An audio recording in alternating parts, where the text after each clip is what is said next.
All right, today's guest had one of the coolest jobs out there. He flew F-18s off of aircraft carriers. Let's go.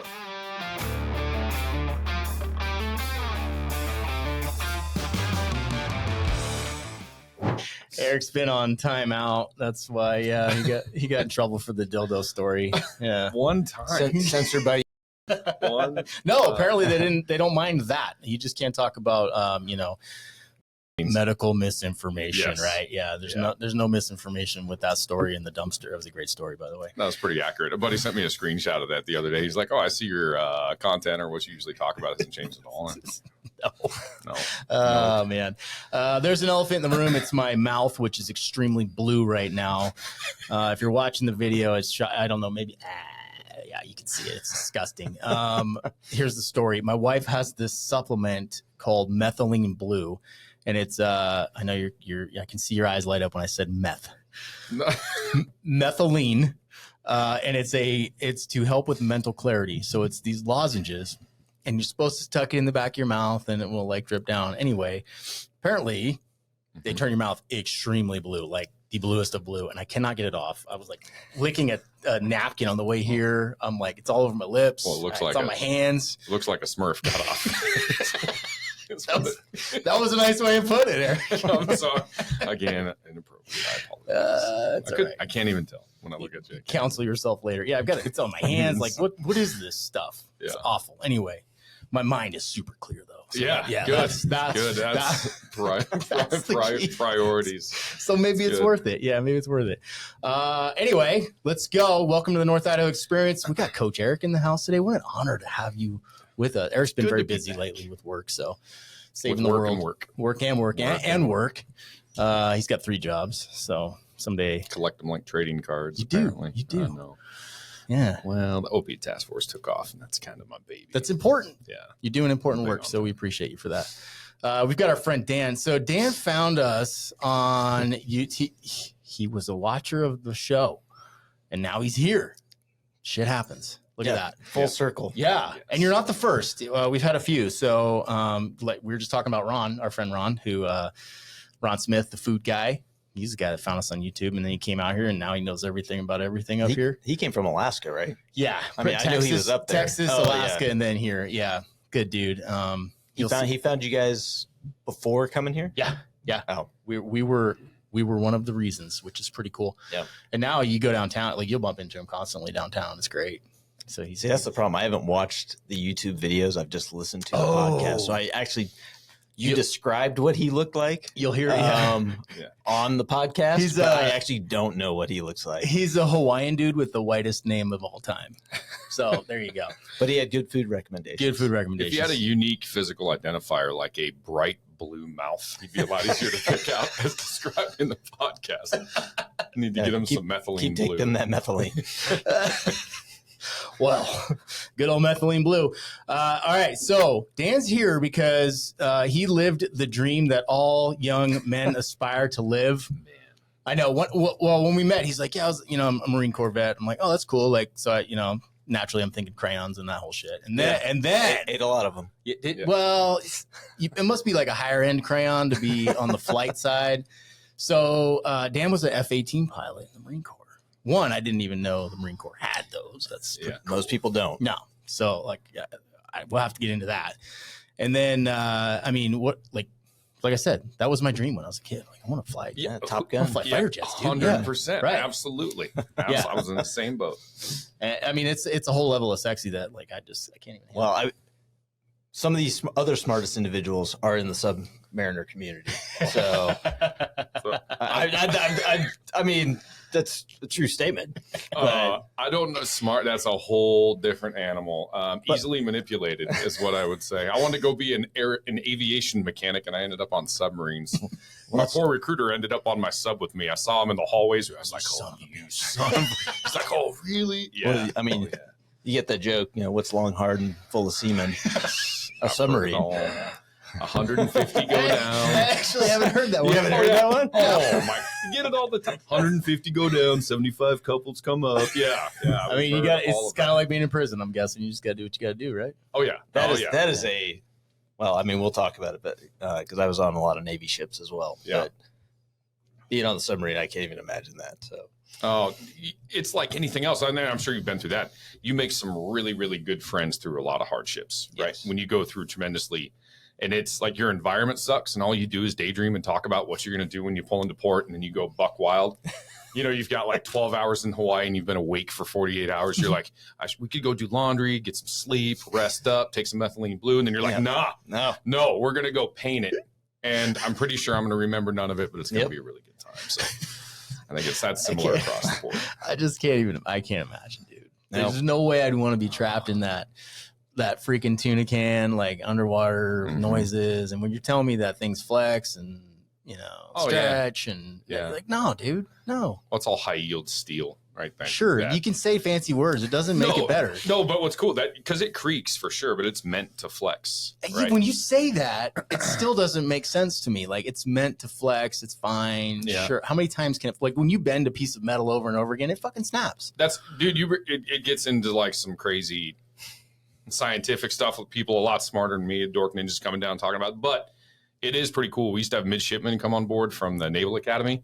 Oh, we'd screw with them. So you'd paint a string to one side of the hole and tape it to one side. Yeah. And then say, hey, washer. Oh, if this drops more than like a foot or two, you got to come get us because that's not. Well, then we dive and that thing hits the floor because the whole thing. They're like, oh my god, we're going down. It flexes that much. Oh yeah. So it's significant. So, and this came up with a Patriot board the other day because we had a B-52 pilot there, and he was talking about how the wings are like rippled when it's on the ground, and then as it takes off they stretch out. And the same thing, I asked the same question, like, what's up? Metal can't bend over and over again before it just fucking breaks. Go ahead. Well, I was gonna say that's what now my current job is a airline pilot. People ask, like, do you get scared of turbulence and stuff like that? And I look outside and I see the wings like going up and down. The stress test on those wings, like, they can take the wings and like pull them up and like touch them behind the airplane. I can't even do that. I can't even do that with my arms. So, I mean, it's supposed to be flexible. The engineering behind some of that stuff is much smarter people than me. You're going to ease my mind because I full disclosure, I don't like flying, dude. And it might be a control thing. It could be that, right? Like, I know nothing about flying, but I feel like I could probably do it better, right? Oh yeah. So maybe it's just a control thing, but flying's the easy part. It's the landing that'll get you. You get me, dude. But maybe you can ease my mind with the commercial flights because, So that's your world now, which we'll get into that. Though. It's like sitting in the passenger seat of an FTO car. And you're doing 100. Yes. And you're like, God, I'd rather be driving this. It's making me crazy. 100%. I had that conversation with somebody yesterday talking about, like, you get that guy where you work graveyards with and he's just a terrible driver. Yeah. I had that guy, and like he was like a 2.0 deuce every time he's driving, dude, like bad. And one time we're heading up this hill, this car's coming down at 105, and I'm like, all right, it's a good stop, right? So he flips on it. The car goes to the shoulder like it's gonna stop. I pop my seatbelt, and then he takes off, and we're in a fucking pursuit with the worst driver of all time. Yeah. And my seatbelt's locked, and I can't get it. I'm like, oh my god, like this is it. This is how I'm gonna die. How it's gonna happen. Damn it. And I'm like, I always wear my seatbelt. I'm not that guy. Right. Yeah. Anyway, didn't die, so that's good. Well, I think your logic is sound. Like when you're talking about metal flexing, it gets weird. So the Russians at one point made a titanium submarine. Okay. Now that thing could go crazy deep, like twice, right? 2 times it could go really, really, really, really deep. But then it comes up and it looks like a can that's just been rippled and completely demolished. But it can go, for those couple of ops, it can go way deeper than our high yield boats. But ours, I'm sure they have a number on it, which I don't know and I wouldn't say anyways. Right? But no, those things can go down because they flex and they don't work. What's like, I know you can't say, but like, what's an average cruising depth, like one word to guess? Well, at least you could say in excess of 800 feet. That's pretty damn deep. Yeah, it's pretty, that's pretty deep. It's not crazy. It doesn't go much further than that. When you start thinking about the, every 30 feet is an atmosphere and the weight that's on top of you when you start stacking up, even at 300 feet, the weight that's on that object and the pressure that's on the outside, it's pretty nuts that people are living on board and making your own water and producing your own oxygen. It's like an airplane with no windows. I mean, the amazing thing, so I did 2 deployments on the USS Enterprise, so the Carrier Strike Group, and you knew there was a submarine that's part of the carrier strike group. Yeah. Just cruising down there. But you never saw the submarine. Right. You know it's out there. Yeah. And I mean, you see the supply ships and the destroyers and stuff like that, and they stay around the carrier protecting it. And there is a submarine, and that was like always kind of the goal is if you were just doing a training mission around the ship, be like, look for the sub out there, like see if it pops up or something like that. Look for the periscope. Yeah, I never saw the sub. So That's wild. those were some of the most fun when we go out and we play like war games in the Pacific, and you're the rogue and you're the bad guy, and the strike group's out there with all of that stuff, and they're flying P3s, and they're dropping anti-sub stuff, and you're the bad guy, and your job's to go get the carrier. It got wild. Ooh, that's where it's kind of cool. Yeah, that's a lot of what the some of the workups you do before deployment. Yeah, is I mean, as a pilot, you're doing some of the missions air to air, air to ground type stuff, but you're also protecting the carrier. Yeah. And how not only the carrier strike group can launch a attack with its 30 aircraft or so, but how do you fight the carrier strike group and protect it? Yeah. And that stuff's pretty amazing. I don't know if you've ever heard of Sea Whiz or something like that. Nope. But they have these guns on the back of an aircraft carrier and stuff, and if a missile was launched at the carrier, the Sea Whiz would go off, and it basically the rate of fire. I'll misspeak, but it's like 4,000 rounds per second or something like that, and it just it turns real fast, and it basically makes a wall of lead. I have seen videos of those, and the missile just flies into it and blows up. And so that's like the last line of protection. Hopefully, you have other stuff that affects it before that. But I never saw that. They would test those, and you'd hear it go off every now and again. You'd be like, "Oh, there's this." Yeah, they look like R2-D2. Sitting up there. That's it. I've definitely seen. Yeah. Okay. So there's a movie that actually showed them pretty well, and it was might have been Clear and Present Date. No, it was the one. Was it? Well, there's one of the Under Siege back in the day with Steven Seagal. Yeah, that was a great ass movie. That was great. Changed my whole mindset. Steven Seagal, ultimate badass dude. He is. But no, there was another one. I think Ben Affleck was in. It's where we got nuked, but it was one of those Jack Ryan type Clear and Present. But they show the Sea Whiz when they're launching, and they're so fast. And the rumor around those was when they first started them, they were so effective that they had a plane pulling a target, and they flipped it on to use it, and it hit the target, and before they could shut it off, it had chewed all the way up the line, hit the plane, and then was shooting little pieces down. Oh, geez. Oh, yeah. Like those things are crazy. They're cool. Goodness. They're super That's cool. pretty cool. I need one of those in my house. That would be, yes, absolutely. One poor deer rolling property. So what's life like for a pilot aboard an aircraft carrier? Like, what's a daily day? What do you do? Well, it depends on where the ship is at, mainly. Because first thing on a deployment, you have to get the ship from Norfolk, Virginia. And for us, I was in OEF flying in Afghanistan, but you have to get the ship from Virginia over to off the coast of Pakistan. That takes about a month or so. So a lot of that time, it's just transit. You can't fly when that stuff's going on. So ship will sometimes transit for 2-3 days. You're not doing a lot much. You're sitting around you're eating working food. out. There's a lot of meetings that take place. One thing people don't realize, you're a pilot, but you're also an officer taking care and leading Marines who are turning wrenches on jets. And you're taking care of them. They're 18-year-olds working on $40 million airplanes. And their wife's cheating on them back at home. And you got to deal with all that. And they're getting emails about it and stuff. So, you're taking care of that. Once you act, but then every few days you'll go out and do what they call unit level training, where you're going out and practicing. You'll what they call bomb the wake of the carrier. You'll practice, they'll drop a smoke flare in the water, and you'll practice, that's your target, and you're dropping dumb bombs in the ocean, like literally dropping. And strafing with rounds, 20 millimeter rounds in the ocean, stuff like that for training on the way out there.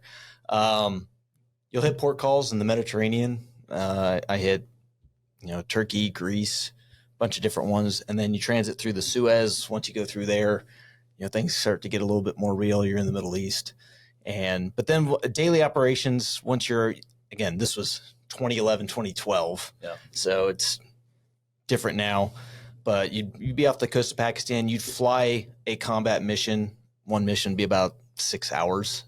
And then you would kind of sit the bench for a couple days because there's only so many missions. There'd be, I think, each squadron would fly about 3 missions a day, which there's 2 airplanes that go out on each mission. So 6 guys out of a squadron of about 17, 18 guys are going to fly a day. So you'd kind of fly every 3rd day or so.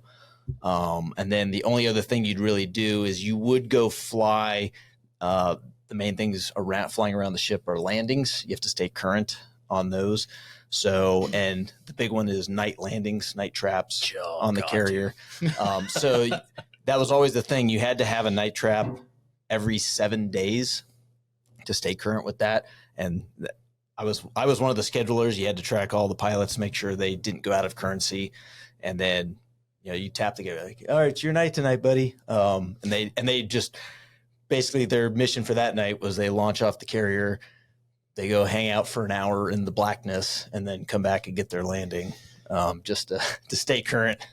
It's gotta be a weird feeling, dude. But you do that flying. That's what everybody was. That's what got you up in the morning was getting to do that combat mission. Then you'd stay on duty on the ship on your days off. You work out, but other than that, there's so not too much going on. I can't even imagine the pucker factor when you're landing at night. That would be wild. First time doing it, the real deal. At night or just in general? Carrier trap in general? Yeah. The first time, I mean, you do it in a training airplane called the T-45. And the first time you ever land on a carrier is you're by yourself. You don't have an instructor in the back or anything like that. Because no instructor wants to ride in the back. Right. That's fair. So you actually, now they have these guys called LSOs or landing signal officers. They're the guys, if you've seen the old movies, they call them paddles. They were out there on the back of the ship with paddles, but now they have radios. But they're the ones standing on the back of the ship watching you come in. They're keeping you safe, talking to you on the radio. But the first time you do it, you're by yourself. You do a lot of training leading up to that. But the first time you trap on the ship and you never know if you're like, is the hook actually going to catch the wire? Is it actually going to work? Can I actually do this? And then the first time you do it, you're like, wow, that was amazing. And then the even better thing is the catapult shot off the front end, which is better than the landing. I imagine the G-force, like that just presses you back into the seat.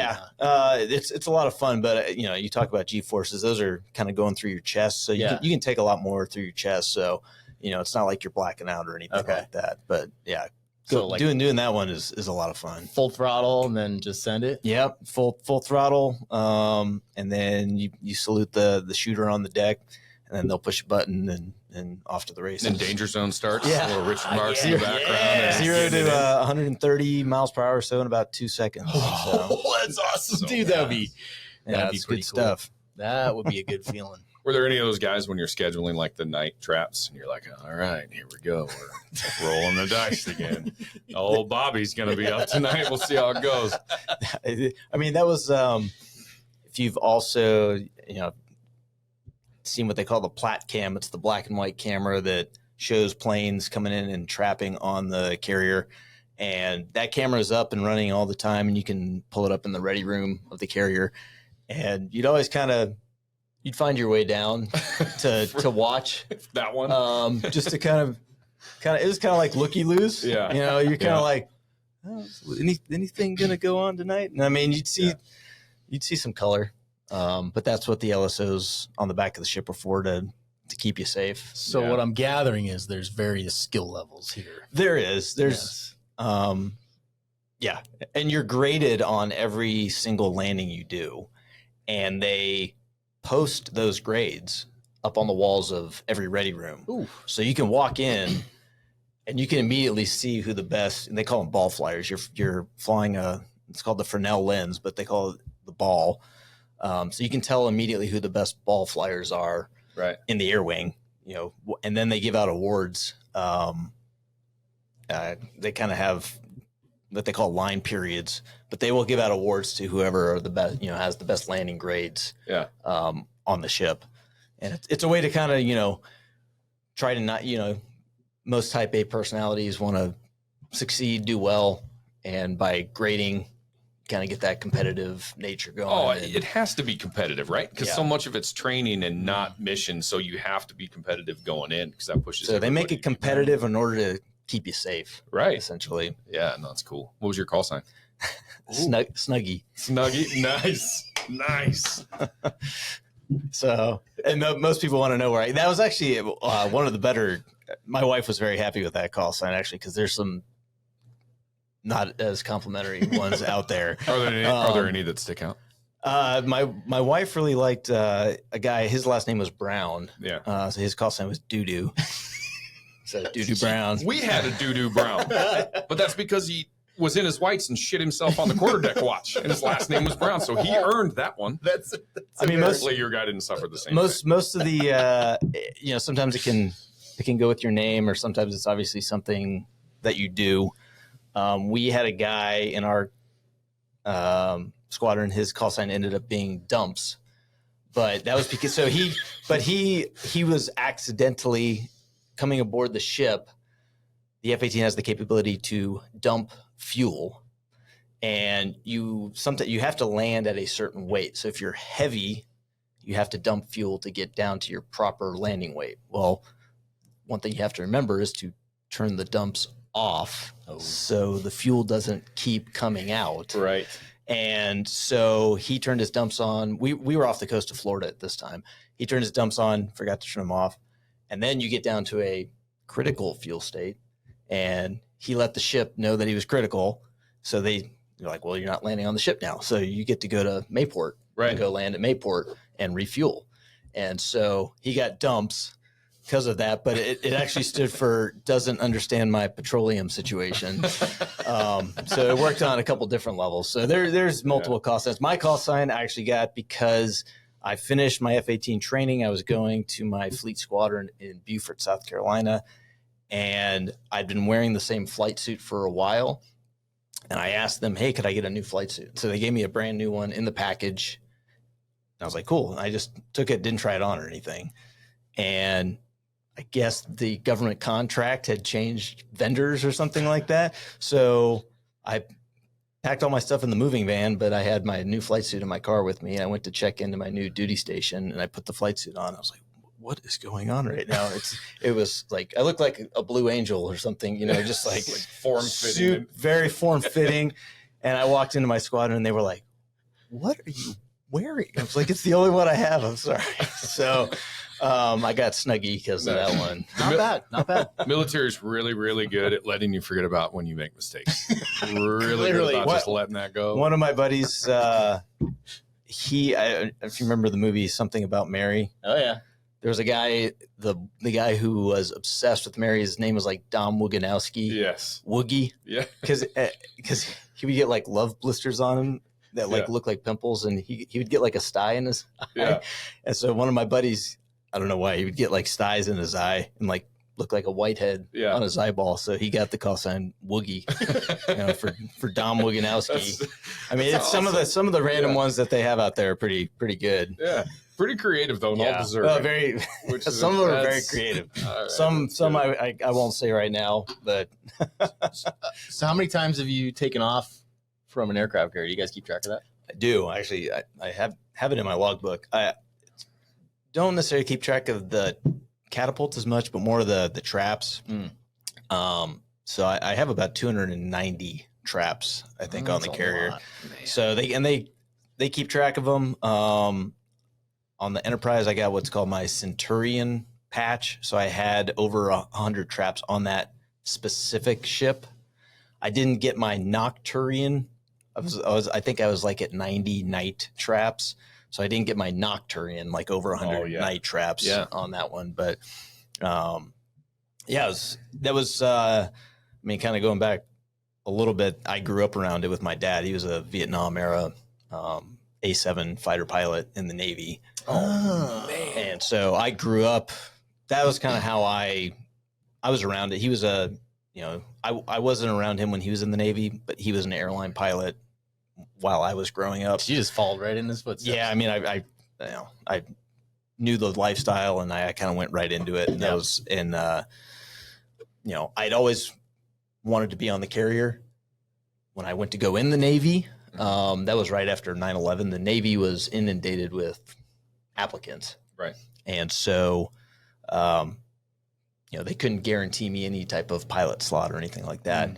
Goes back to your thing. The Marine Corps does have, that's the one thing the Marines, Navy is sea, Air Force, air, Army kind of land. Well, Marines kind of do it all. We're air, sea, and land. And we have, it's changing now. At the time I went in, we had Harriers and F-18s, and we have helicopters, Cobras and Hueys and stuff like that.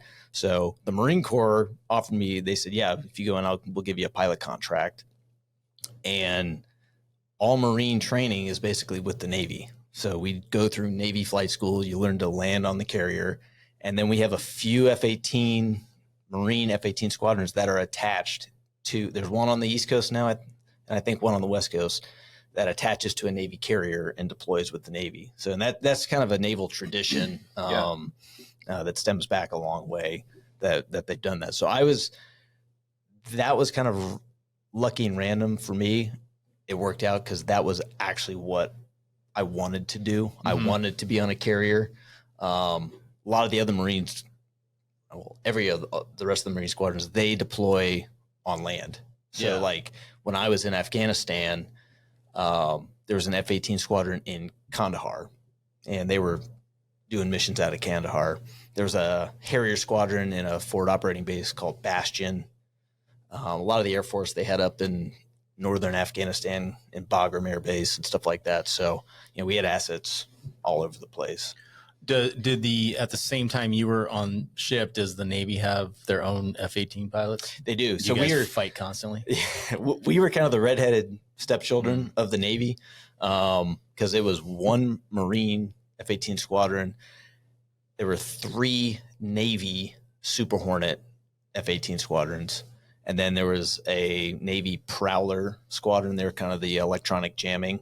And then there was a Navy E-2 Hawkeye squadron. They're kind of the and actually, if you watch that new Top Gun movie, it shows the E-2 Hawkeye out there at the end of the movie. Yeah, it's got the big dish on top. Painting the radar picture, and you're talking to it. They're kind of your eyes in the sky.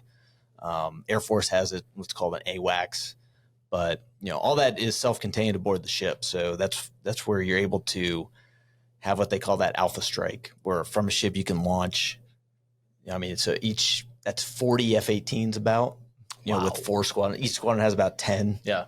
So that you could launch 40 F-18s, and you have also the electronic jamming platform with the E-2 Hawkeye. So, all that you practice that before going on deployment. You work together, and you can, That's pretty formidable. Are there any other fighters other than F-18s on the ship? Well, now there's the F-35. Oh, so So now that is, again, it's amazing how fast I got out of the Marine Corps in 2016, and it's amazing how realizing it now, how quickly I have no idea how much stuff in like the submarine community changes over time, like tactics or new technology that gets employed with that. But the F-35 coming in is a whole new thing. So. And they're going to, I think the Navy right now has Super Hornets and F-35s. What's your take on the difference between the two? I really don't know a lot about the F-35. The biggest thing for me is the fact that it has one engine. Right. Where, that's the kind of the funny thing. Back in Vietnam, a lot of the fighter airplanes had one engine. If you look at the F-8, the A-7, the A-4, they all had one engine. And flying around the ship with one engine, not always ideal, right? If something happens with that one engine. So having 2 engines is good, but now they've gone back to one engine, right? But as far as I know, I know the capabilities of the F-35 are very good, but at the same time, I know it has caused a lot of growing pains on the aircraft carrier because of some of how it's designed. the engine is so hot that normally if you see like the jet blast deflector that comes up on the catapult and you have to go into full power like you were talking about, that engine is so hot that it's like melting the JBD, or jet blast deflector, because it's so hot. The noise of the engine in full power sitting on the catapult is so loud that the normal hearing protection that the guys on the ship wear is not protecting them as much. I see a whole new series of VA claims coming up here. Absolutely. So like you heard it here if first. you were issued hearing protection from 2022 to so just little things like that have changed carrier operations a little bit. I'm not plugged into that community nearly the way I was when I was there. Right. And I was kind of going back to what I told you. I have no social media, right. So it's hard to keep in touch with some of that. I run into people now in my current world, the airline world, and talk to them at that point. Yeah. What was your typical loadout when you guys were going on an actual mission? So we actually, what was the purpose too? Well, so we were mainly there for close air support, supporting guys on the ground. At the first deployment, we had a 500-pound GPS guided bomb and a 500-pound laser guided bomb. And so GPS, you could get the coordinates for that, hit somebody. The laser guided bomb was more for a moving target, guy on a motorcycle, something like that. Is there two of you in the F-18? No. Well, there are 2-seat F-18s. The one I was in was a single seat. So you're doing model. all of it. You're flying, you're doing with the weapons, everything. Yes. Okay. Yeah. You get overhead. You have a sensor pod called a FLIR. So you're talking, you're flying the plane. You're looking at your screen and talking to the guy on the ground. There wasn't a lot, both of my deployments, there wasn't a lot going on. The rules of engagement were very strict. Some of the guys in my squadron who had been in Afghanistan shortly after kind of 9/11 kicked off, they would go in country and they would drop all their bombs, and they're hitting something and they're coming back. Yeah. At that point, we were trying to win the hearts and minds of the people. So they said, hey, you got to stop blowing up their houses. Because beforehand, what would happen, a bad guy, you'd see him digging an IED, something like that, and he'd run into a house. He'd be like, well, blow up the house. Right. Got the bad guy. Well, maybe you killed a family too or something like that, and you destroyed a home. So it became, hey, we can't blow up their buildings unless there's a really good reason for it. So there wasn't a lot of kinetic employment going on at that time. We were mostly just keeping guys safe overhead, kind of looking at that. My second deployment, they actually changed the loadout a little bit. We actually got, which was a new variant, but it was a GPS guided 250-pound bomb. So they actually made the bomb blast smaller, so it was less collateral damage, right? So that you could. How accurate is that? So that one was actually very accurate, because then this is where new technology comes into play. First deployment 2011, we had the GPS guided bomb. So hey, you could find something on the ground, get those coordinates, put it in the bomb, let the bomb go. It's going to go right there. But say you have a guy on a motorcycle and you're trying to get him, use your GPS bomb, he moves.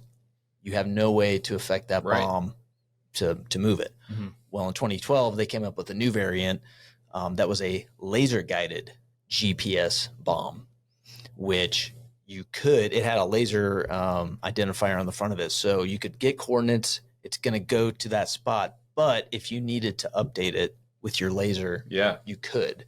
Interesting. And so it gave you that extra capability. And is that somebody on the ground pointing the laser? Or you could do either. Okay. I had a laser, or there's a guy on the ground that could do it. And then the other funny one was, we went, again, this is where, I don't know the submarine community. You feel like you learn lessons over the years. Yeah. But then they forget them. Right. And you're like, well, I swear we learned this lesson. Right. So we actually were using what they call a laser Maverick missile, which is Vietnam era technology. Yeah. They had all these laser Mavericks, and they're like, hey, this is a great moving target weapon with a low collateral damage warhead on it. And they started putting those on the F-18s, like carrying them in country. Right. And that thing, you know, you pull up the screen in the F-18, it looked like Atari. Kind of like how the interface was. The legacy system. Yeah. Man, you would go with that. With subs, you were talking about how the technology catches up and it gets all updated. I could not disagree more with the submarine community. I was blown away by the technology that we were using because it was all digital analog on like old green screens. Our fire control system, I'm not kidding, like it was the processor was this gigantic big metal piece of equipment with hard drives that would hold a fraction of what a CD would.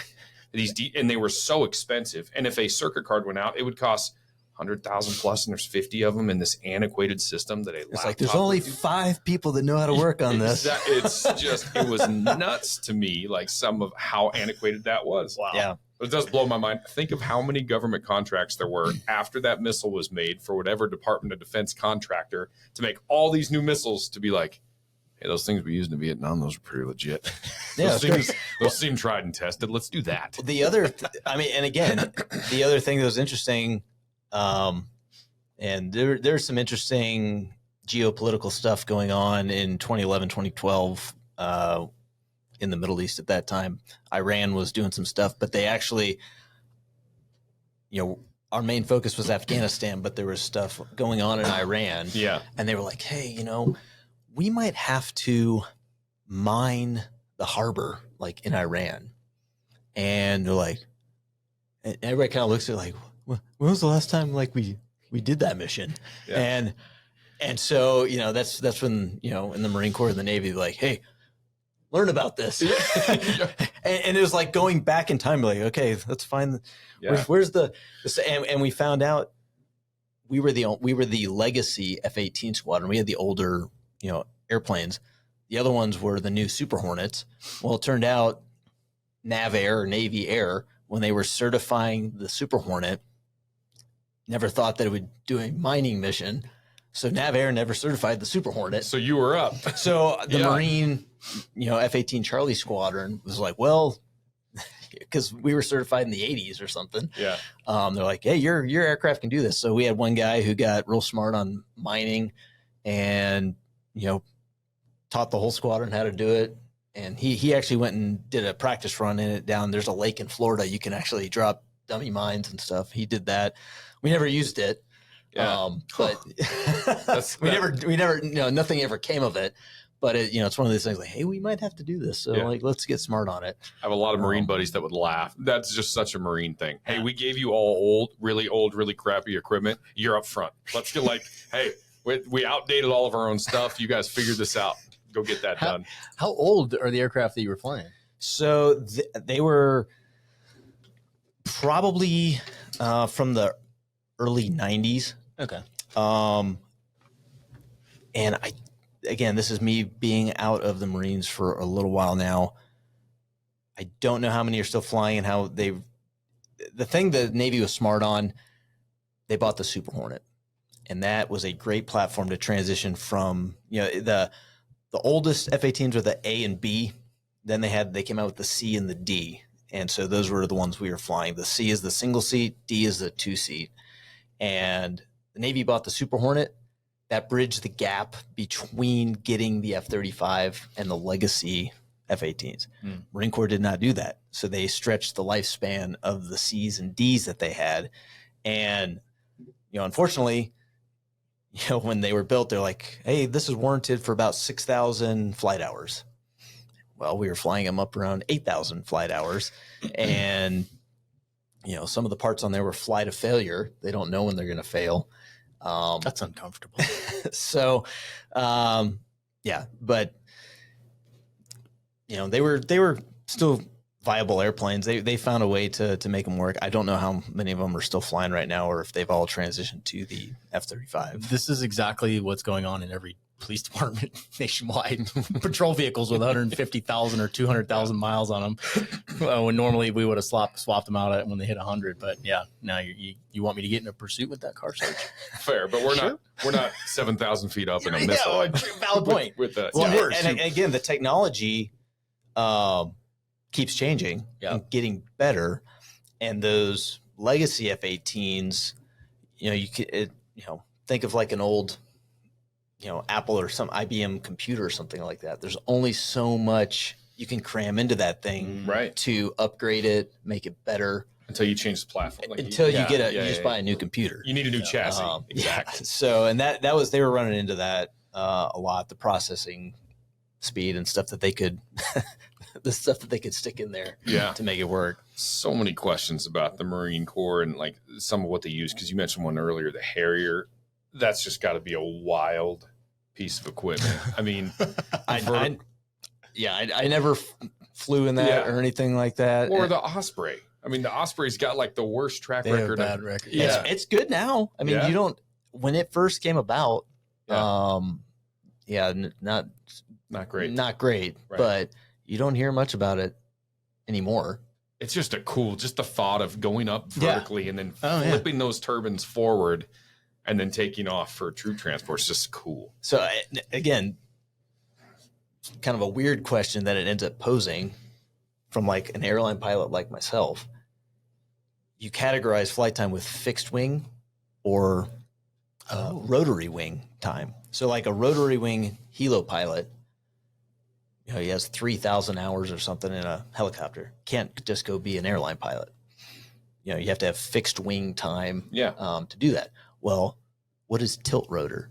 Right. How do you do you break it up? Yeah. I mean, so like, how do you categorize tilt rotor time? To switch over to FAA specification. So that's one I have no idea. I was a tilt rotor pilot. Yeah. It's interesting. Okay, I got a really important question that everyone's dying to know. How many UAPs did you see up there? Be real. Be honest. UAV. I think they're unmanned aerial phenomenon now. I don't think they're vehicles anymore. You are outdated. You need to get on social media. Like I said, I have no social media. Be honest. I want the truth. How many did you see? I never saw it. Nothing? No. He winked. He winked at me. The funniest story I did hear, though, was a guy who, your FLIR or your pod that you're using, it's mounted on the left cheek station of the F-18, and you have a thing that you can slew it around and look. Well, sometimes at night and stuff, you don't quite know what you're looking at. And I guess this guy came back one time and was like, look, I saw something weird. Like, look. And he's like, had the video of his pod that he was looking at. And some guy just came up and he's like, dude, that's your own airplane you're looking at. He was just like, the pod was like kind of up underneath. Right. And he was looking at a spot on the airplane that looked kind of weird. Yeah. And the guy was like, you're looking at your own airplane, man. Sounds like something people would say just to get you off the topic. I've seen more weird stuff actually as an airline pilot. Oh boy. You see the Starlink. I don't know. That actually just came over on Halloween. It was a super clear night. In a line. In a line, you see those. The other one that you will see, which is weird, is you'll be flying along at night, and it happens about 2 a.m. or so. You're doing a red eye, and you'll see a light way off in the distance, and it will get bright, come from nothing, and then it will disappear.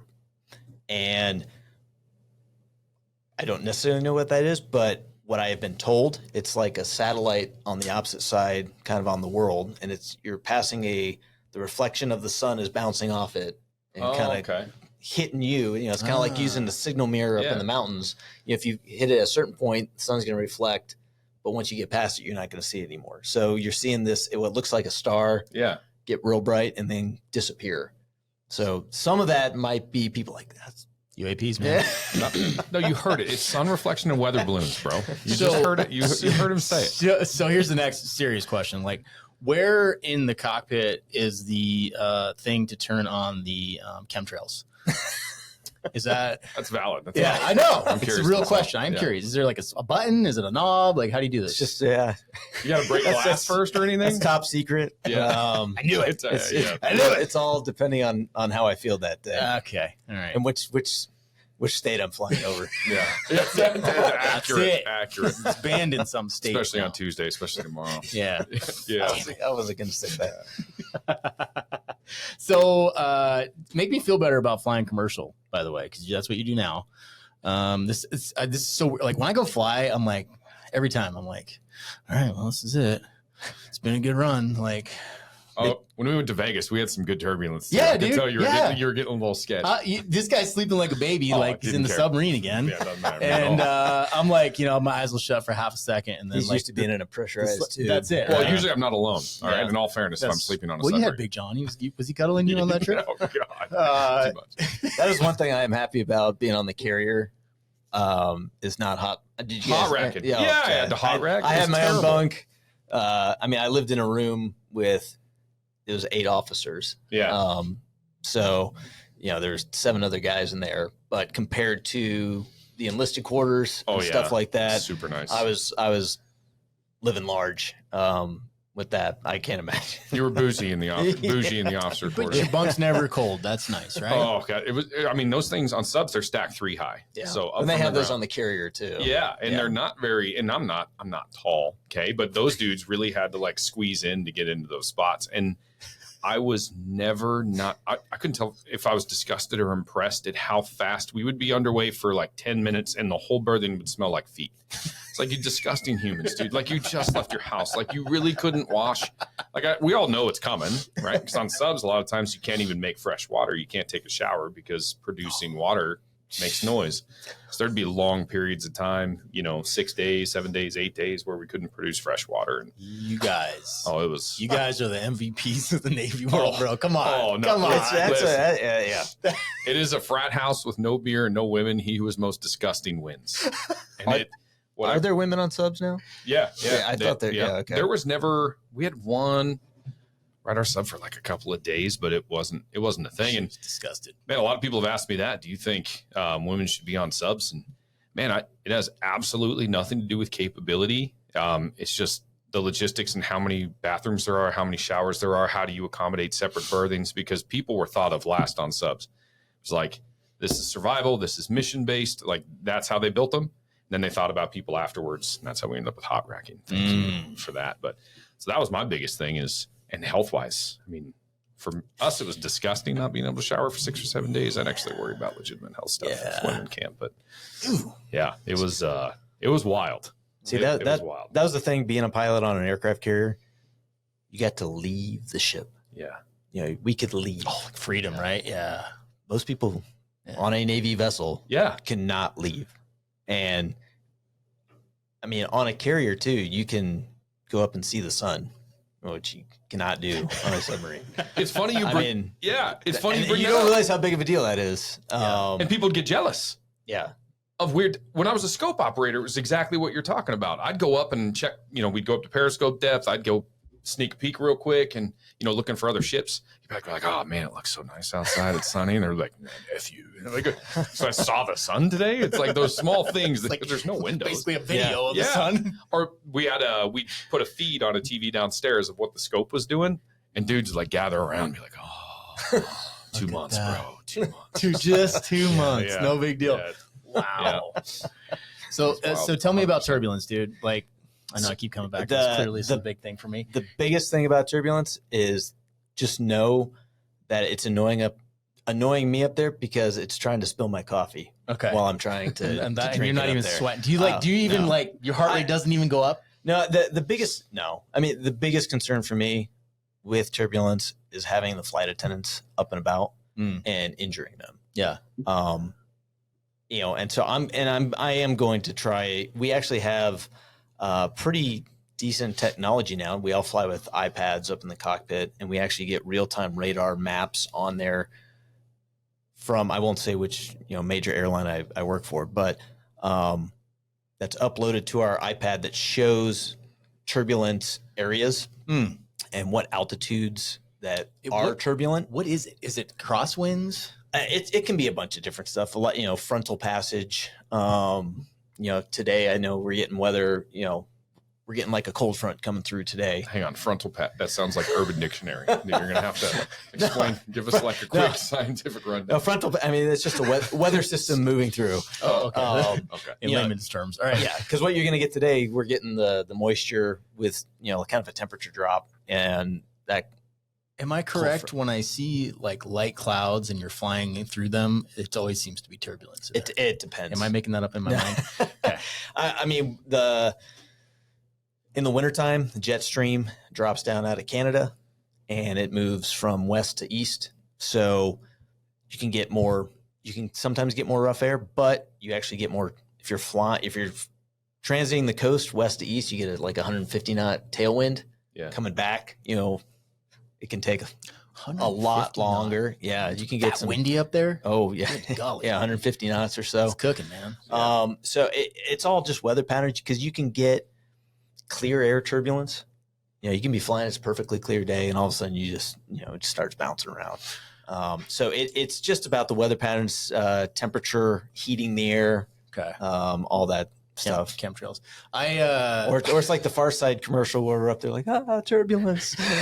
I was on a flight to Hawaii one time, and the turbulence was the worst I've ever experienced. It was like banging the plane, and I looked back, and the flight attendant was like seatbelted, and she was like, in my mind, she was praying and like cowering, and I'm like, oh, we're fucked. Like this is it. This is it. It's this over. is when the wings just snap right off. Right. Well, so that goes back to how what those wings are capable of. I'm just picturing that metal bending over and over again, just like most people.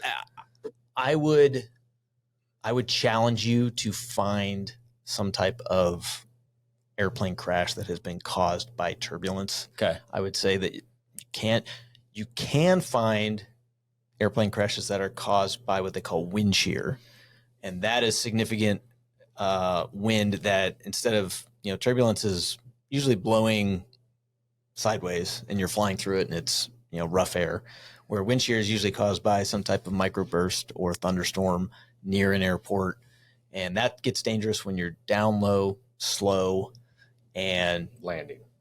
Yeah, That's landing the only or time I taking feel off. safe. And if you fly into that and it's pushing you down, and you're close to the ground, it'll just push you right. It's very violent and powerful. We have lots of safety systems on the airplane that identify all that stuff, and you don't get near it. And that's why, people might get upset, but, flying into a major airport and there's thunderstorms around, you go into holding and you hang out up high away from it and you let it pass through. And if it doesn't pass through, you go land somewhere else. Okay. Airport to avoid. Let's do this. What's the one you hate the most? Yes. Personally, Orlando. That place is always a zoo. Yeah. And I mean, it's everybody going to Disney World. Well, they have a storm. There's storms every day in that part of Florida. And in the summertime, there are thunderstorms every day. Yep. And the plane's usually always full going there, and it's all strollers. I have 3 kids. Yeah. So I know about kids in Disney World and parents traveling with kid gear and all that stuff, but the Orlando airport, that's usually the one I do not enjoy. Yeah. Good to know. What about Denver? I don't go to Denver too much. It's as far as what being. I've slept in there overnight, just storms wise in the winter, and it just seems like it hung up there all the time. Yeah. And that's a challenging airport in general. I mean, we can get into aerodynamics and stuff like that, but it's at 5,000 feet elevation. Yeah. And air density becomes a thing, and how the airplanes perform up there. So if you look at a normal airport, but most runways are about 8,000, 10,000 feet long. Denver, they're like 16, 17,000 feet long because of summertime heat. Airplanes don't perform as well. You need a lot longer runways. Interesting.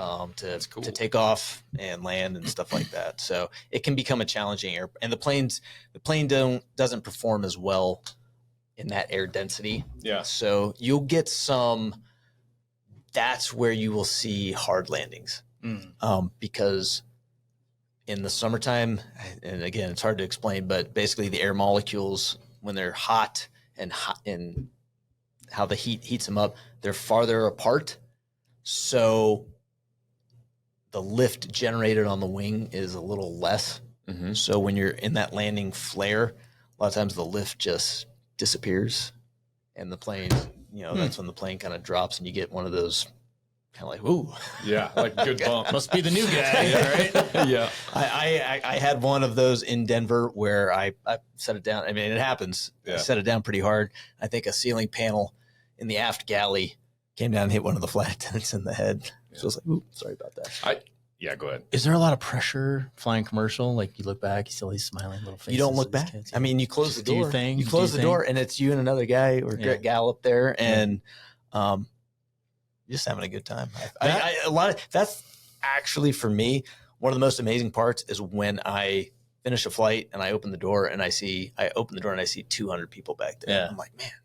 It's cool. I wouldn't even think about that cockpit looks so damn complex, but for you, it's probably just like picking the family minivan and taking for a ride, right? Like you just know, like it. Yes, you get. I'm like, you know every switch, bro. Like, come on. No, not every switch. I knew it. No, there's no way.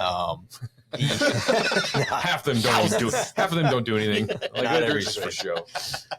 No, I mean, those airplanes have so many safety systems, and they're so smart now. So many things are automated. One of the simple ones would be like starting an engine.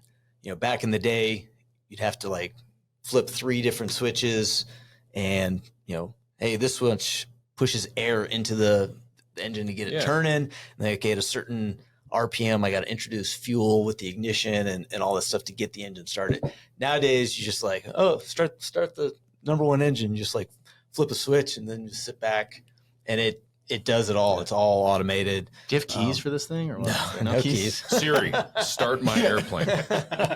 No keys. No keys, huh? Wow. Small planes, like the planes you see flying out of the airport here, those do have keys. Okay. I'd be curious to hear that because that brings up, I have so many questions about this. I know it's going to blow my mind a lot. But you and your dad having conversations because he flew an A7 in Vietnam. I've thought about that a lot. What really appealed to me, I was weird. I was one of those kids that really wanted to be a pilot. Instead, I stole a golf cart in the Navy, ran from base cops, kind of changed the trajectory of my naval career. It's a whole other story. Okay. I lost a couple ranks. These are the guys like you have to deal with. Yeah. Oh, yeah. The 18-year-olds with their hair on fire. And I'm like, I'm trusting you to turn a wrench on my $40 million airplane. Hey, now make no mistake, I was always good at my job. It's when I got off work that things got a little wily. Yeah, that's how it was for everybody. Jumped it off a couple flights of stairs. So I flew technically. No catapult, bro. And I think it was even a night landing. No big deal. Yes. I was, what do they call that? A Nigerian? Something like that one time. Anyhow, but that's a whole different thing. So I'm curious when you and your dad are talking about like dogfighting, because I've thought about, all the automated systems and how advanced that technology is and how a lot of times dogfighting, I imagine you don't even see the other guy. They'll pop up on the radar. You'll see them from far away. Those missiles are so badass where to me, when I look back, man, those dudes that were flying like P-52 or, Mustangs flying P-52. Where legit you see them. I mean, that's the real Navy. Like my dad said, hey, the days of wooden ships and Iron Men. Yeah. I would agree. And I look at unfortunately, my dad passed away, so we don't able to have those kind of conversations anymore. But what he was doing in Vietnam was awe-inspiring to me after I deployed to Afghanistan. Right. Because I would go into Afghanistan. One, I'm flying over a country where they have nothing that can reach up and touch me. Right. We have complete air dominance. We would have stacks of airplanes, UAVs and airplanes just flying overhead. There's nothing that the Afghan people had that could affect my airplane. Right.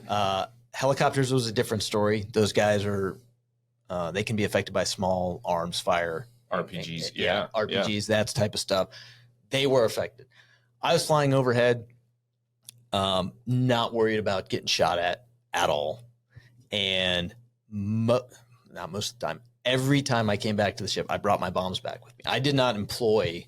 Right. I was part of my first combat mission in Afghanistan. I was part of my commanding officer employed a bomb. I was supporting him when he was doing that. But but I personally actually never dropped a bomb in Afghanistan. Right. I did some other stuff. We had some stuff called shows of force where we'd drop out of altitude, rage down 500 feet at 500 knots. Oh yeah. And basically just try and scare the yes. bad guys, like with sneak attacks with our engine noise. Eventually the guys on the ground were like, knock that off. You're just giving them an air show. They know you're kind of impotent up there. Right. Yeah. But my dad, after, I went on deployment, he was like, so you ever get shot at over there? I was like, no, I never got shot at. He's like, oh man. He's like, I got shot at every time I went. Oh my God. And he was like, did you bring bombs back aboard the ship? I was like, every single time. He's like, oh man, we always found something to drop on. Yeah. And I mean, and he was doing, again, I kind of goes back to what I was telling you, I would do a one combat mission every third day or something like that. He was flying 2 combat missions a day mission and a night mission. Crazy. And getting shot at every time. Right. Come back with holes in your plane. And I mean, one of his, he had probably way better stories than I do, but one of his funnier stories was, so we'd carry 2 bombs, but we'd also carry what's called an AIM-9 Sidewinder. It's a heat-seeking air-to-air missile. And that was just in case, because flying from the ship, you flew through Pakistan to Afghanistan right next to Iran. So there was always what if Iran decides to get frosty and jump? And Iran's got stuff. I mean, they've got jets. They have F-14s. Yeah. They can shoot at you. And my commanding officer was always like, oh man, please let Iran. Please, yes. like, just one time. Oh, he was always like, come on. He wanted that air-to-air kill. He's like, he's flying a little closer. Giving him the finger, So international relations. But that one missile, it's called an AIM-9X. It's probably like, I don't know, it was probably like $1 million missile. Woo! Just the capabilities of it, phenomenal. And so this goes back to my dad in Vietnam. He was an A7. It was strictly an air-to-ground platform, but they would carry an AIM-9 Sidewinders, AIM-9 Mike on their airplane. And one time he said he was flying over North Vietnam. He saw a campfire at night. He's like, well, I wonder if this thing works. Shit. And just like locked it up and hosed it off. And was like, well, the campfire went out. I mean, but so like they would just shoot at anything, it's like hostile territory. Yeah. And he comes back, he came back and landed aboard the ship. No one asks, like, what happened? Wild if I landed West. back aboard the ship, they're like, what did you do? International incident. Like if I shot my AIM-9X, they'd be like, oh yeah. You'd be done. It'd be over. I mean, I almost was part of an international incident, kind of. I mean, this kind of goes back to the geopolitical stuff at the time, but you'd fly through Pakistan. You stole a golf cart too. Yeah. You fly through Pakistan into Afghanistan. Pakistan let us use their airspace to get into Afghanistan. However, once you were in Afghanistan and you were executing combat operations, you could not go into Pakistan until you were ready to fly back towards the ship. So what did the bad guys do? They would be right on the border of Afghanistan and Pakistan. And if they would be in Pakistan shooting at the good guys in Afghanistan. And so how do but you're not allowed to drop a bomb in Pakistan. And so I had a wingman, he and I were like trying to figure out a way how to affect those guys. And we could see on the map, we're literally flying on the line of the border of Afghanistan and Pakistan. And at one point, we got called out like, hey, you're in Pakistan. And of course, guess who called us out? It was American Air Traffic Control, because Pakistan has no radar capability out there. So it was like America being like, hey, you're not supposed to do that. Bring it back over, boys. Like, come on, same team, man. Shut up, dude. So then, I had to fly back to the ship, and I'm like, oh, I'm in trouble. And we got grounded for like a week or so while they kind of investigated. And shit, it's so crazy to me. But it's people up top imposing those types of rules of engagement, even though our guys are getting shot at. You know what I think? You know what I feel about the Mexican border? I feel the same way. The answer to that is you tell Pakistan, hey, you fix it on your side, or we're going to fix it for you. Exactly. Right? Because our guys aren't going to keep dying, so we're going to fix it for you. It's just I don't know. I'm so stuck on, you know, Richmond and Richmond. I thought I was cool when I had a $30,000 patrol car that they trusted me with. Yeah. And you're flying a freaking $20 million? So badass. I think there's Just bomb 40 around million. your buddies up there. But 40? that- 40? I think it was 40 million, but Oh. I think the F-35 and F-22, you know, are, you know, a lot more expensive than that. That goes back to, Some pressure right you were there. talking about the air-to-air dogfighting Yeah. and stuff like that. And you're right. A lot of that stuff is what they call BVR, beyond visual range. And what I will tell you right now, the plane I think is the coolest out there right now is the F-22 The Raptor. Yeah. That thing is cool. Well, I heard we can't use them on a carrier because they're so light it would tear them apart. Well, the Air Force, The hook? yeah. well, that's the F-22 is not designed for carrier landings. Right. So the it's like a crash. the a controlled F-35 crash. is. Yeah. But the F-22, we actually got a brief on their tactical capabilities at one point. And I mean, it's kind of funny because they were basically saying, you know, hey, if there's an air-to-air threat, and all the airplanes now, it's pretty cool. They basically have, I don't know the best way to, it's like Wi-Fi. All the planes are connected to each other. Oh. So you can look on a chart or on your map in the plane and see where all your good guys are. You know, before it's like, I think my wingman is over there somewhere, but now he's on your map and you have like this joint helmet that you can look over and it puts a little box around your buddy out there. So you a video game. Oh, yeah. Shit. Cool. So all that stuff's really cool. And if I lock up a guy with my radar, it sends all the information that I've locked up that guy to all the other airplanes. Oh, shit. So, you know, the F-22 guys came in and were like, okay, so here's what we're going to do. Here's like our tactics. We're going to be way, way, way back there and at really high altitude. You guys go out there and like get your radars out there and then, you know, see who's out there. And then we'll shoot our missiles from way far away on that. I'm sitting there like, wait a second. You want me like close to the threat and like, hey, okay, come on. And before like just trying to get my radar out there before I have to, you know, hurry up and shoot your missile, man, so I can run away. Yeah. Because their capability was so much higher. I go back to the Marine Corps thing again. Hey, you guys with the planes that don't do as much cool stuff. I mean- you just go run around out front and distract. We'll shoot them from really far away. Oh, that is some good shit. Wow.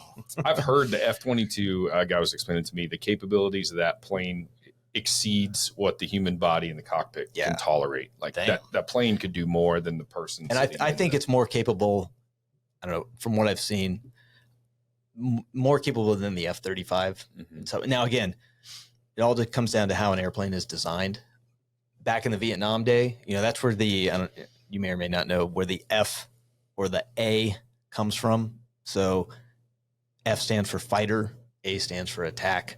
So back in Vietnam, you had the F-8, you had the F-4. Those were air-to-air platforms. You had the A-7, the A-4. Those were attack airplanes. So they were designed with those missions in mind. You had the F. Now you have the F-16 that was designed as an air-to-air platform. It's really not the F-18. It's the F/A-18. Yeah, F-18 It's a Hornet, yeah. multi-role fighter. So it's great. You can do multi-roles. However, when you do that, you're taking away and degrading some aspect of those missions. So you're not fantastic at one thing. You're average at multiple things. You're like an El Camino. You're not a good car. You're not a good truck. You're just So the F-22 went back to that. And, you know, that's what the Air Force did. The Air Force has the F-15. They have the F-22. They have the A-10, which that thing has been around forever. Oh, the and Warthog. they can't replace it. Why would Because you it's want? so good at the mission it does. It is designed for that air-to-ground mission Yeah. with that big 30-millimeter cannon on the front It's of the it. sound of Those things are freedom. cool. Yeah. It's the And sound so when you do the multi-role fighter, you're not quite as good Interesting. at everything. Do you think it's just a matter of time before AI takes over and pilots aren't even flying these anymore? Probably. Yeah. I kind of see that. It's not really a matter of AI. I mean, the first thing is going to be UAVs. Oh, So the remotely guys piloting them, yeah. remote piloting, and that is, I know one of the essentially tactics that like China might use. If there was like a giant air war, they're going to send up a bunch of airplanes. Some of them are going to be manned. Some of them are not going to be manned. You're not going to know which ones, to go up against. It makes sense when you're talking about the Raptor. We just said that the capabilities of that probably exceed that of the person that's in the box. That's what made me think of it when you said that. I was like, well, take the person out. Yeah, take them out of the box. You don't have to provide oxygen. You don't have to worry about, Well, and that's the thing in Afghanistan. We would do a combat mission. My plane would run out of gas. You'd be on station for about 45 minutes. I would go get gas. I'd come back for a second 45 minutes, and then I'd go back to the ship. And so I'm on station for an hour and a half, hour and 45 minutes. You'd have Reapers, UAVs, they can loiter on station for like 6 hours, and they're just hanging out. They don't have to don't have to go to the bathroom. I mean, going to the bathroom in an F-18 cockpit's not the easiest thing to do. Gosh. So, and those things, the capability, they're quiet.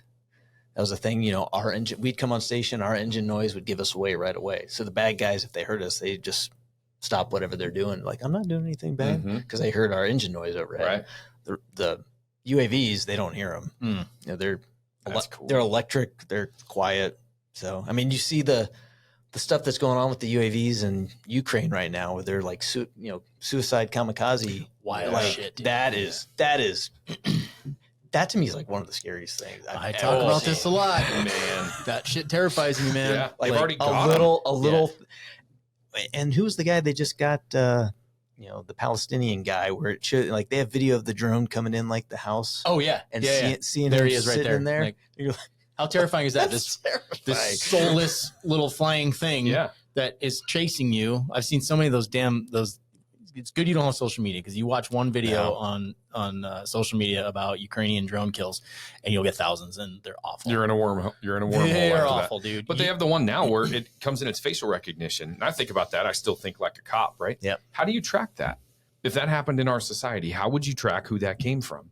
This thing goes in, recognizes your face, blows itself up. Now, if it's anywhere in an onion network or any sort of like dark web thing, you're not, even if you get that IP address, it's likely not going to be the one that ties who's responsible. Or if there's a guy flying it, he could be miles away, well outside of your jurisdiction, right? Like in another country. It's wild to think about what that could look like in 4 or 5 years. Well, that was always the one. I mean, we kind of made fun of it a little bit, but it's also kind of serious at the same time.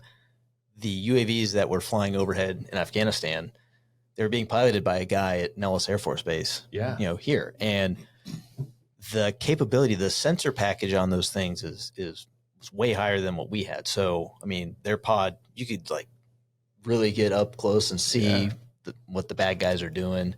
And then they had, launch capability. They're blowing guys up. And they're doing that at Nellis, blowing guys up and then leaving their little mobile home and going to their kid's soccer game. Yeah. And weird that, that changes things. How they were dealing with that stuff. And then it became a whole thing of like, getting medals.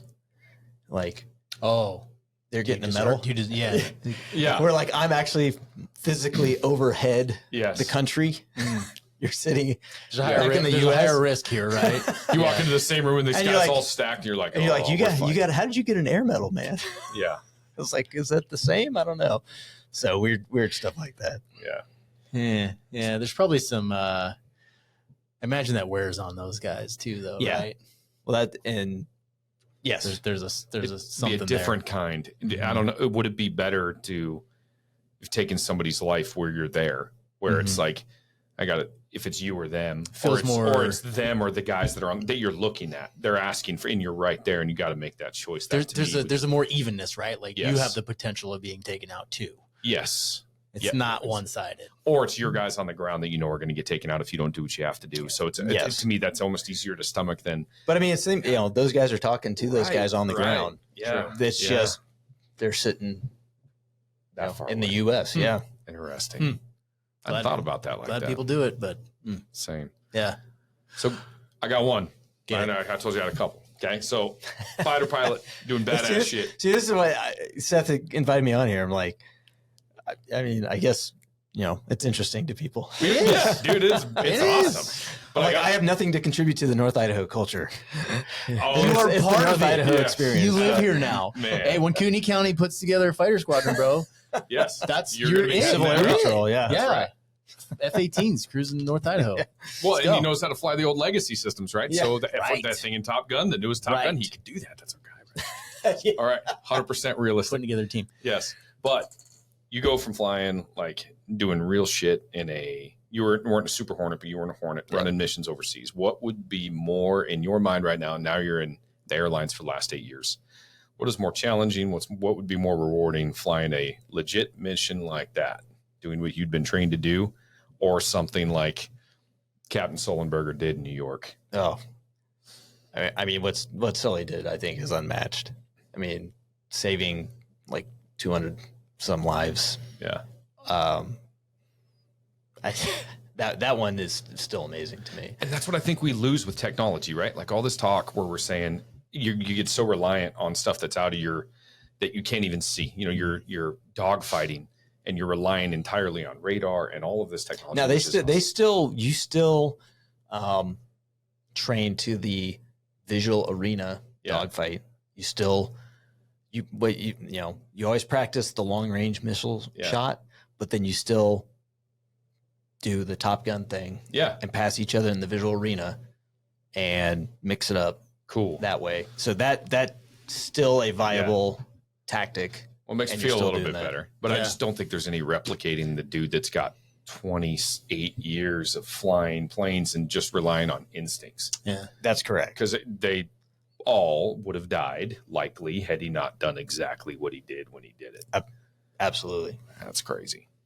I mean, and that pertains to most flying stuff in general. I mean, having that experience is going to benefit. Right. And that translates to, and I think you're kind of seeing it with, you see it right now playing out with Russia, Ukraine, Israel, that type stuff. And so we get briefed on tactics of enemy capability. So Russia has, they got MiG-29s, they got Su-35s. It's been so long since I've done my enemy airplane recce's and stuff, but it's not what their capability of their airplanes is. It's, okay, this is what the airplane is capable of, but can the pilot utilize the aircraft to its capability?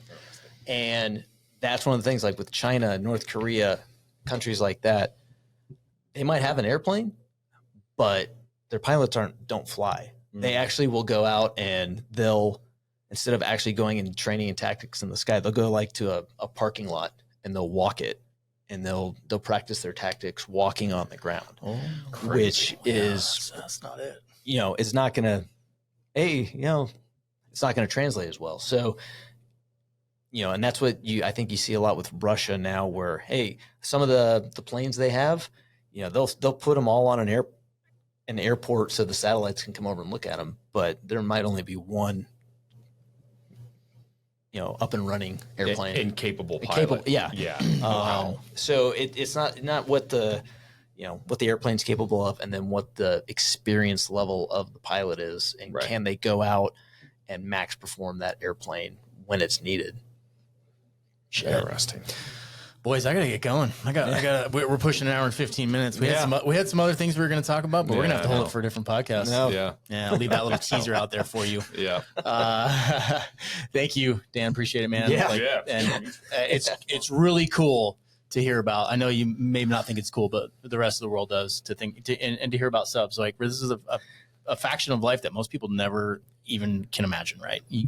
Just so cool. And I will say, the new Top Gun movie, it is very accurate. Really? So I actually, one of the guys I fly with, he was still in the Navy Reserve. He was a Cat 06 captain. He was tapped as the logistical, and he was the guy on set for the military accuracy. Oh shit! And he actually has a cameo in the movie.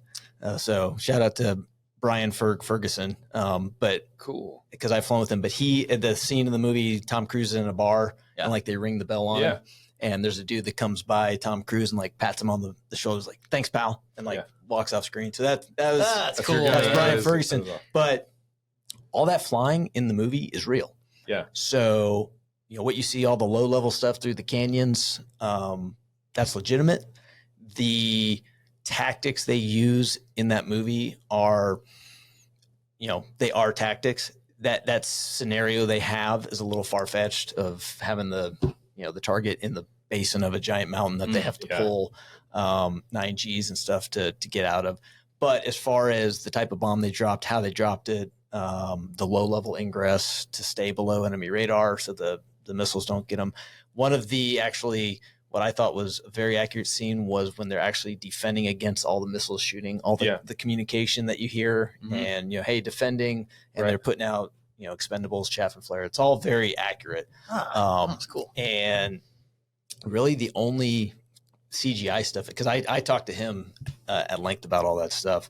The only CGI stuff is like the 5th generation fighters, right? How they can and the F4. Well, but the 5th generation fighters and the F-14 in the movie, those are actually F-18s that did all that stuff. Yeah. They just CGI kind of the skin of the airplane over top of them. Oh, that's cool. So, but those are actually planes doing all that stuff. So, you're seeing all that stuff happen. And then the only other one is like, I think there's when Tom Cruise does like a super low level ingress, it looks like he's like 5 feet off the ground. Right. That's legitimate. It was a Blue Angel flying it. So they're used to being low level. But that was actually That's crazy. And they actually like flew a jet right over Ed Harris's, head. Yeah. And that was another Blue Angel doing that one. So, but yeah, all that stuff, it's funny. I've been away from that lifestyle for a while, but yeah, it's cool. Yeah. Oh yeah. It still gets definitely cool, man. Yeah. It's now I fly a bus in the sky now. Yeah, so we appreciate that. Yeah, I do. I, as a customer of flying those buses, I'm glad to hear somebody with that much experience and training. 100%. I wish you could fly me everywhere. Because I've had a couple pilots that look like they were like baby faced 21-year-old. You're going to see a lot kids. of those. The mandatory retirement age is 65, and all the baby boomers are hitting it. So all the Vietnam era pilots are hitting 65, and they're retiring. So you're going to see a lot of. I am a senior pilot now. Wow. And I'm your 44, hours. Man. So I'll take you any day. Yep. All right. Thanks, brother. Appreciate it. That was awesome. Catch you next time. Yeah.